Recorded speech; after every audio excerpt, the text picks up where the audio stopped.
আপনারা সকলেই জানেন আজকে আদালতে এই গরু বিক্রি করা এবং কুরবানি করা এটা নিয়ে একটি মামলা ছিল এবং দীর্ঘদিন ধরে এইটা নিয়ে একটা কনফিউশন ছড়াচ্ছে।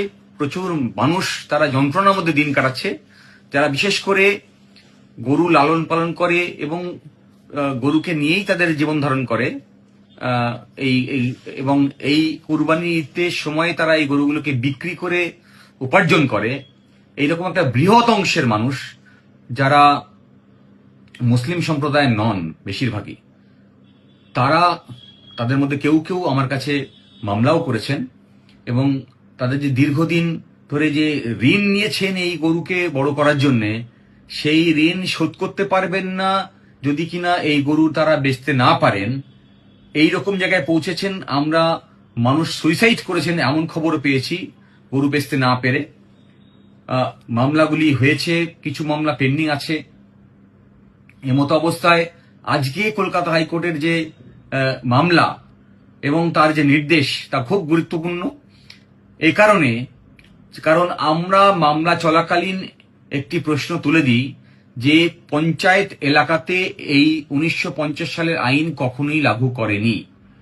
এই 1950 সালের আইন লাগু করতে গেলে এই আইনের সেকশন 1 সাবসেকশন 3 একটা নোটিফিকেশন জারি করতে হয় এবং আদালতকে আমরা জানাই যে শুধুমাত্র কলকাতা মিউনিসিপ্যাল কর্পোরেশন এবং কতগুলো মিউনিসিপ্যালিটি যেগুলো 1952 সালে তৈরি হয়েছিল এবং কালিম্পং মিউনিসিপ্যালিটি এলাকাতে এই আইনকে লাগু করা হয়েছে, কিন্তু বাদবাকি কোনো জায়গাতে এই আইনকে লাগু করার কোনো নোটিফিকেশন আমরা খুঁজে পাইনি।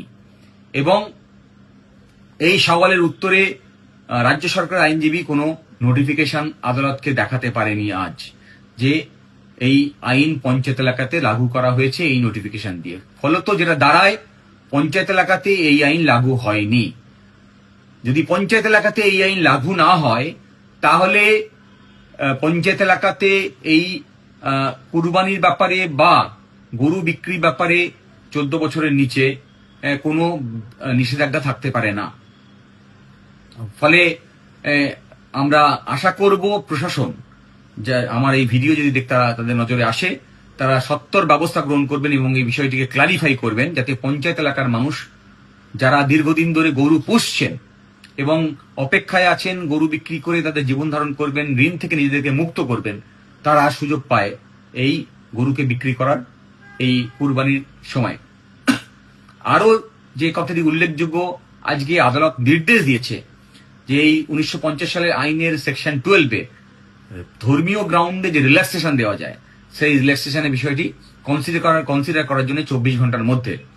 ফলে মিউনিসিপ্যাল এলাকাতে যেগুলো সব মিউনিসিপ্যালিটির উপরে নিষেধাজ্ঞা আছে আইনে 1952 সালের তৈরি, সেই সমস্ত মিউনিসিপ্যালিটি, যেটা কলকাতা মিউনিসিপ্যাল কর্পোরেশন হতে পারে বা কালিম্পং হতে পারে বা 1952 সালে তৈরি অন্যান্য মিউনিসিপ্যালিটি হতে পারে, সেই সব এলাকাতে যাতে রিল্যাক্সেশন পাওয়া যায়।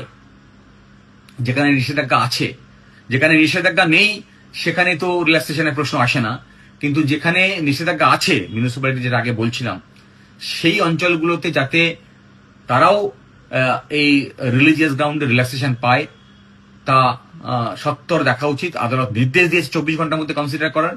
আমরা আশা করব প্রশাসন এই বিষয়টি দেখবেন সিরিয়াসলি এবং কনসিডার করবেন গ্রাউন্ড রিয়েলিটিকে মাথায় রেখে। বলছি দুটো কারণে। কারণ 1950 সালের আইনের কথা আমরা বলছি, আমরা আদালতে সওয়াল করেছি। এই আইনটি মূলত দুটি কারণে করা হয়েছিল, যাতে গরুকে চাষের কাজে ব্যবহার করা যায়। আপনারা সকলেই জানেন আধুনিক যুগে এখন চাষের কাজে ট্রাক্টর ব্যবহার করা হয়, গরুকে সেই অর্থে ব্যবহার করা হয়ই না। এবং দ্বিতীয় যে কারণে এই আইনটি নিয়ে আসা হয়েছিল, যাতে দুধের প্রতুলতা না কমে।